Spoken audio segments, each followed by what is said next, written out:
Hej hörni. Ja, jag hade tänkt berätta en laddad men också viktig historia. För jag känner att jag bär på den och jag måste få ut den.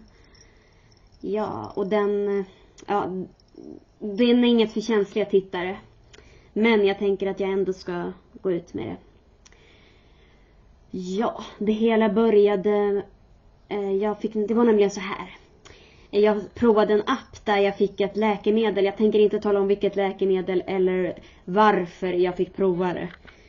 Faktum är den att sanningen är att jag hade ingen rätt till att prova det. Utan jag ljög, om man ska vara rakt på saken, för att få ut det.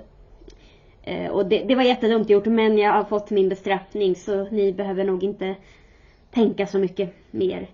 Och det var fel, jag vet. Men jag fick det via en app.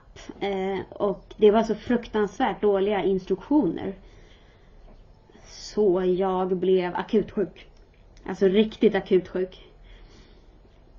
Det började i vilket fall som helst med... Det var i oktober 2024 någon gång jag fick läkemedlet utskrivet. Och det var så fruktansvärt dåliga instruktioner kring det där. Så jag råkade ta en alldeles för hög dos. Faktum är att jag fick i mig 4 gånger för mycket. Och det blev ju då väldigt allvarligt. Så jag... det här var en tisdagkväll då. Jag får i mig av misstag 4 gånger för hög dos. Jag är inte medveten om det såklart. Jag mår dåligt ganska direkt. Jag provar då... Eller jag mår skitdåligt om man ska vara på saken. Sen på natten gick jag upp och käkade en smörgås. Så jag har aldrig gått upp på natten och ätit tidigare. Så det var liksom... Alltså det var helt galet. Men det var liksom ett tillstånd som mellan hunger och aptitlöshet på något sätt. Så ja, så var det. Sen på onsdagen ska jag till ett viktigt möte. Men... Ja, alltså jag var väldigt dum då också. Grejen är det att jag mår så illa att jag tänker att jag tar med mig 2 plastpåsar ifall jag börjar kräkas på vägen. Och då kan man ju tänka, ja visst, tänker jag så ska jag absolut inte vara ute och åka. Jag ska vara hemma. Men ibland är man bara dum och omdömeslös, rent utav. Men ja, jag är så dum och omdömeslös så jag åker dit. Och innan bussen nått sin destination, och det är en bussträcka på typ 5 minuter, och jag börjar spy.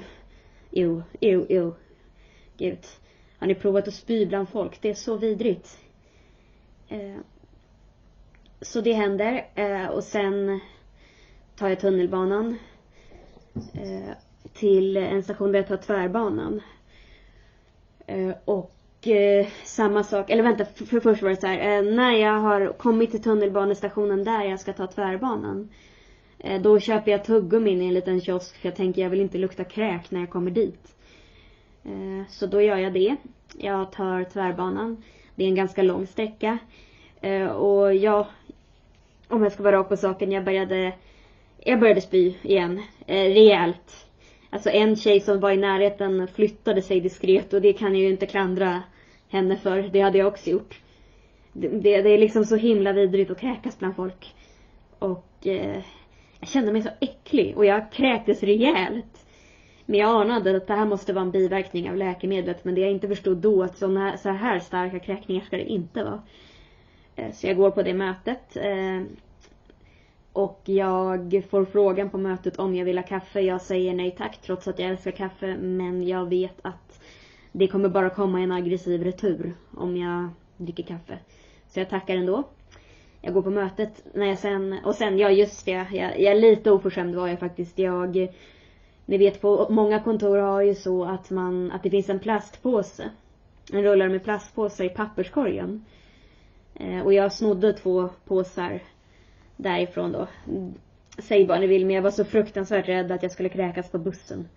Och det fanns inga butiker eller någonting i närheten där jag kunde köpa plastpåsar. Och jag hade ju bara haft med mig 2. Så jag tar dem. Sen frågar de typ innan jag ska åka hem om jag kan fylla i någon blankett. Jag säger att nej, jag orkar inte det. Ni får mejla det till mig.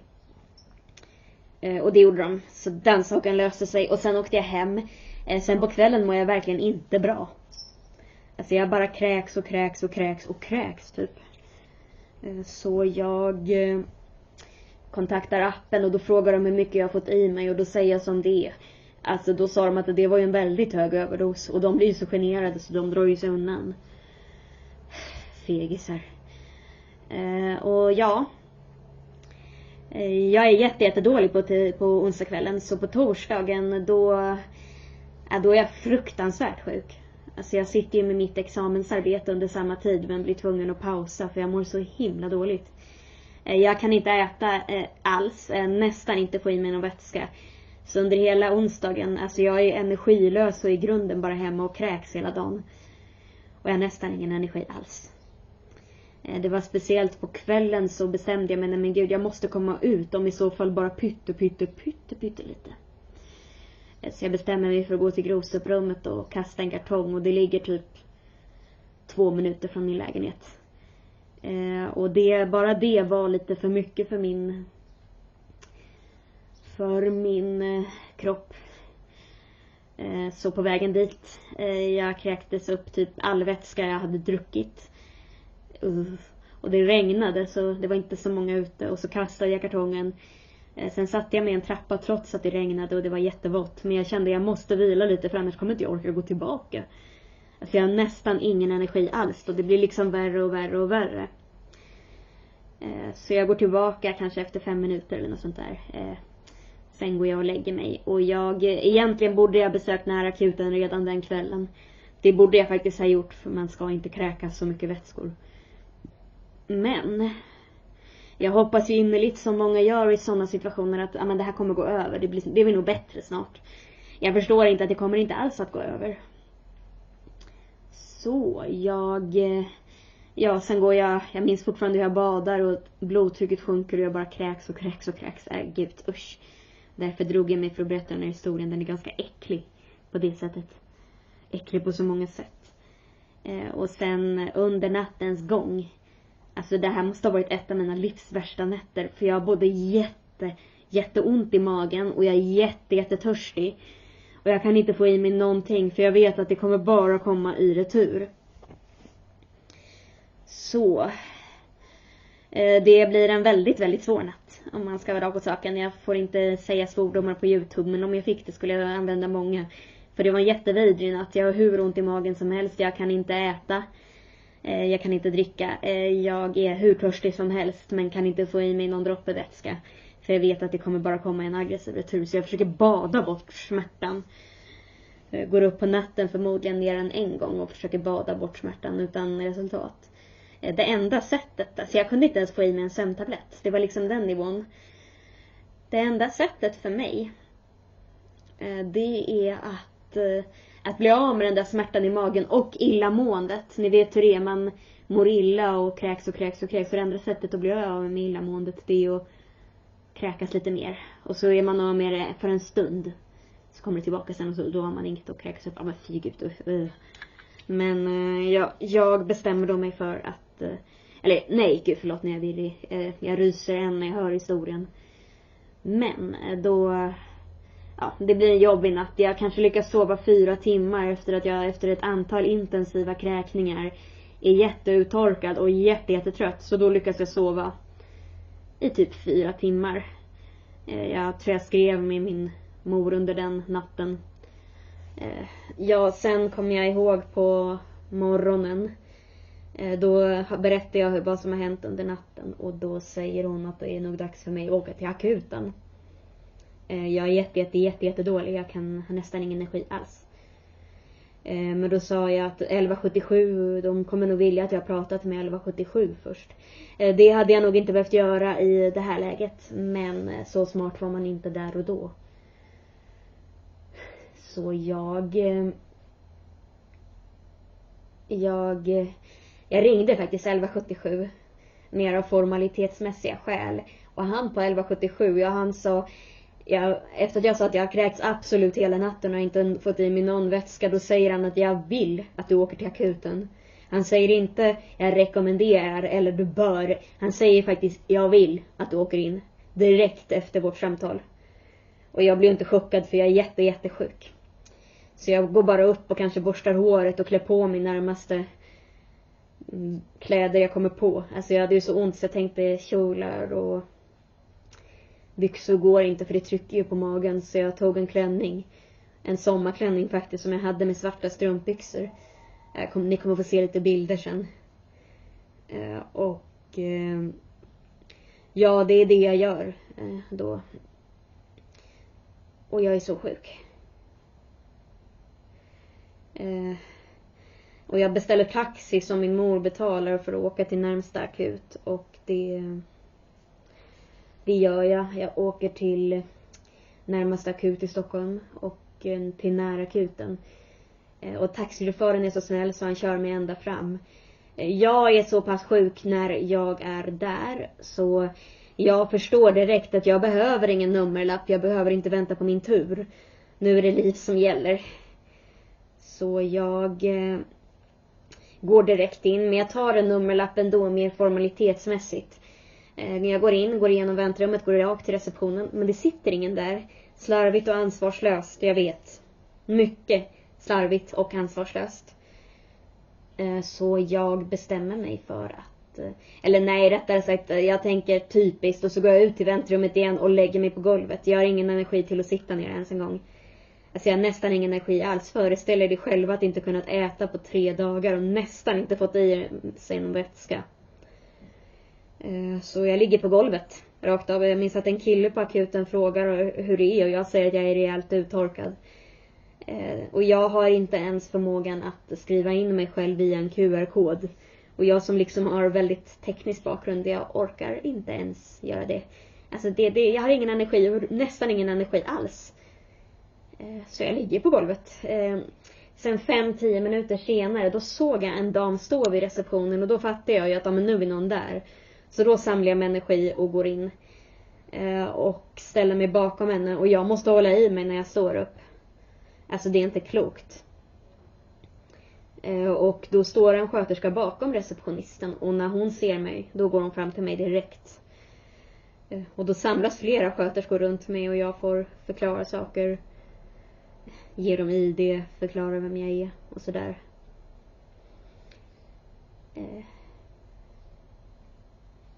Och jag tror, om jag ska vara på saken, att läkaren på närakuten stämde den appen för det där med all rätt. Så jag får lägga mig på en brits och jag mår väldigt illa. Alltså varje minut av väntan känns som en plåga.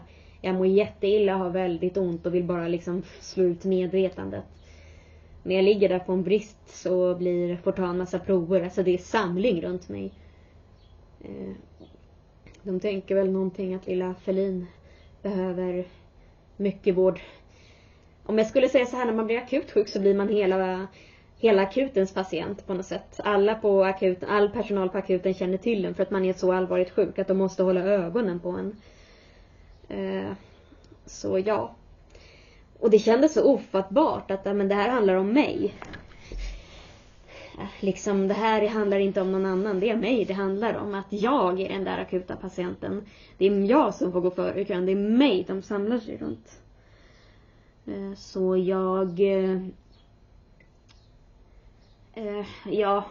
ligger där och de tar en massor av olika prover och sådär. Och jag är så fruktansvärt sjuk. Jag hör och de ringer samtal och typ måste ställa mig frågor till mig och lite så. Och sen får jag dropp. Kan visa lite bilder.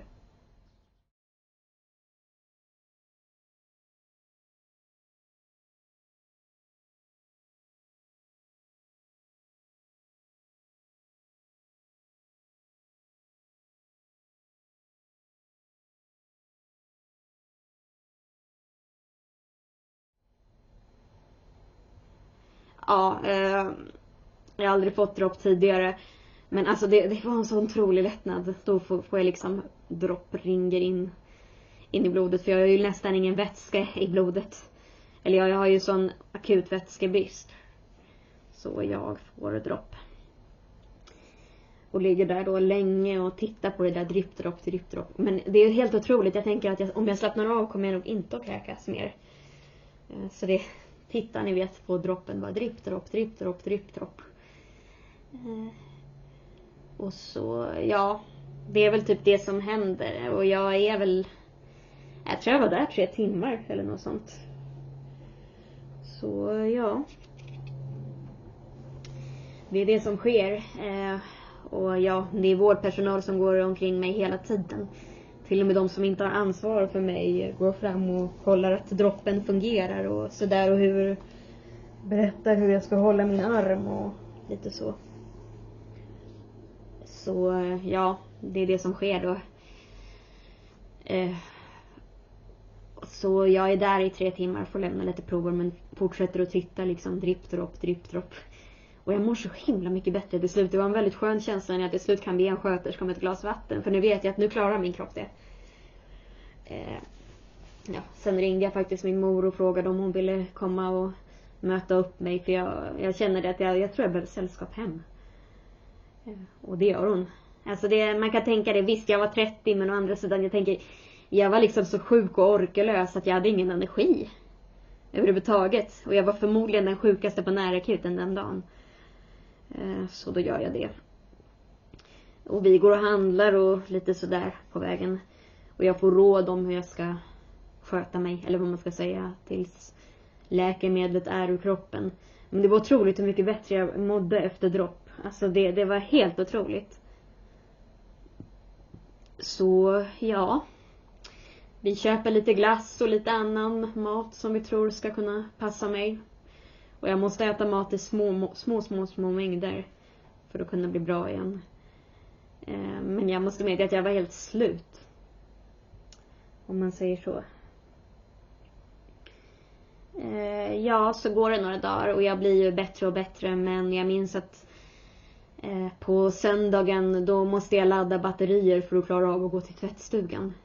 Jag får liksom välja mellan att gå med återvinningen och gå till tvättstugan. Jag kan inte göra både och. Alltså jag var så energilös. Det är helt sjukt, jag vet. Men jag var så himla energilös. Så jag måste vila en stor del av dagen för att klara av att gå till tvättstugan. Så då fick jag göra det. Och jag orkade verkligen inte gå med återvinningen också som jag brukar göra på lördagen. Och så, ja, men jag blir bättre och bättre. Jag äter i små mängder och dricker och ja, man lyssnar väl på kroppen liksom. Vad är man sugen på och vad är man inte sugen på? Jag är inte sugen på koffein. Jag är inte sugen på det eller det, men märker att det blir bättre förutom... det blir kanske lite för mycket information, men det var så här det gick till liksom. Det var efter att läkemedlet borde vara ur kroppen. Och jag minns, borde vara ur kroppen på tisdagen, men jag minns att på torsdagen var jag och mamma ute och åt lunch och jag är lite knäpp. Jag bestämmer mig för att göra en smoothie på Sprite och blåbär. Dumt gjort.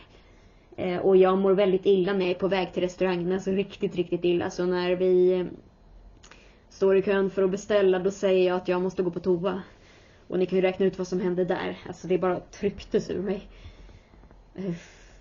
Ja, fy. Så jag inser då att nej, jag måste börja lyssna på kroppen. Jag vet liksom inte vad passar att äta och vad passar att inte äta. Typ sådana grejer. Men ja. Det fortsatte, jag blev ju bättre och bättre. Och ja, jag lämnade faktiskt in mitt examensarbete och fick godkänt och så. Så det löste ju sig till slut. Och jag blev bättre. Men det som jag mest har slagit med i den här historien är att det är helt otroligt hur lätt det är att bli sjukast på akuten.